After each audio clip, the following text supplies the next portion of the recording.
안녕하세요. 사건사고TV 김준입니다. 지난 영상에 이어서 보험회사가 고객들의 돈을 뺏는 네 번째 방법에 대해 알아보겠습니다.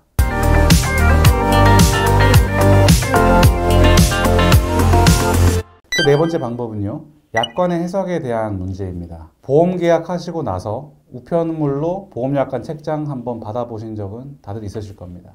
상당히 두껍죠. 내용도 많은데 한번 읽어보시면 어떻습니까? 되게 어려워요. 용어도 생소하고 글씨도 작고 그래요. 이렇게 보험약관은 양도 많고 어렵고 심지어 글씨도 작아서 잘 보이지도 않습니다. 이 약관 내용을 일반인이 어떻게 다 알겠습니까? 그래서 우리가 이제 불의의 사고나 질병으로 이제 보험금 청구를 할 일이 생겼을 때 그 약관을 전부 알고 청구하지는 않을 거 아니에요, 그죠? 아무튼 이렇게 청구를 했더니 보험회사에서는 그 약관의 내용을 토대로 우리가 판단할 때는 약관상 해당하지 않으니까 보험금을 지급하지 못하겠습니다.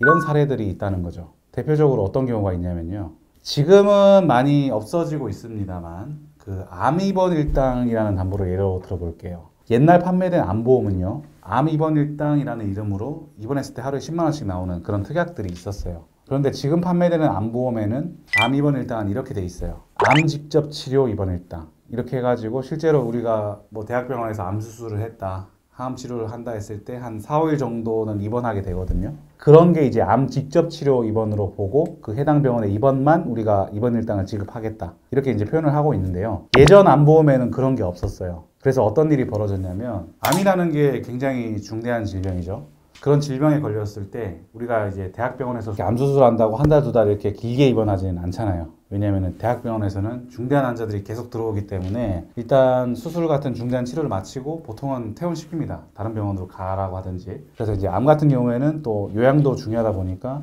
수술은 대학병원에서 하고 이제 머지않아서 퇴원을 해서 뭐 집 근처에 있다든지 이런 요양병원에 가는 경우가 많죠. 근데 요양병원에서 두 달, 세 달 입원할 수도 있는 거잖아요. 그래서 옛날에는 하루 암 입원 일당이 10만 원이면 대학병원에서는 5일 입원하고 요양병원에서 30일 입원하면 총 35일 입원이잖아요. 그래서 350만 원이죠.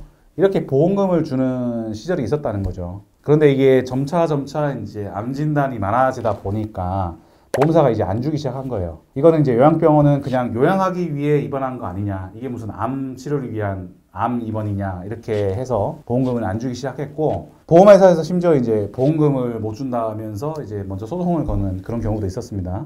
물론 그 이후로 판매된 보험 같은 경우에는 암 직접 치료 이렇게 명시를 해서 대부분의 사람들이 이제는 좀 덜 헷갈리게 되어 있는데, 옛날에 단순하게 입원 일당 담보 같은 경우에는 내가 암 때문에 요양병원 입원했지 암이 안 걸렸으면 내가 요양병원 입원을 왜 했겠어, 이렇게 생각할 수도 있잖아요, 그죠? 근데 사실 그런 약관에도 암 치료를 위한 입원이다, 그게 맞는 말이죠. 근데 그게 직접 치료인지, 그리고 암으로 요양하는 것도 그러면 암 치료가 아닌 건지 해석이 좀 애매할 수 있다는 거죠. 약관은 보험회사가 만들었죠. 그러면 누구한테 유리하게 해석해야 될까요? 당연히 고객한테 유리하게 해석해야죠. 그래서 이런 부분에 있어서 관련 법들도 있습니다. 약관 규제에 관한 법률이라고 있는데요. 여기서 약관 해석이 애매한 때에는 작성한 사람에게 불리하게 해석한다, 이게 작성자 불이익의 원칙이라고 하거든요.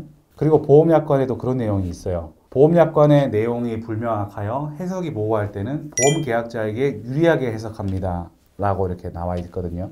이렇게 아까 방금 설명드린 암 입원 일당 담보 같은 경우에도 그 문구가 애매해서 요양병원의 입원도 암 입원 일당으로 볼 수 있냐 없냐, 그런 해설의 차이로 인해서 문제가 생겼을 때 당연히 고객한테 유리하게 해석해야 된다는 겁니다.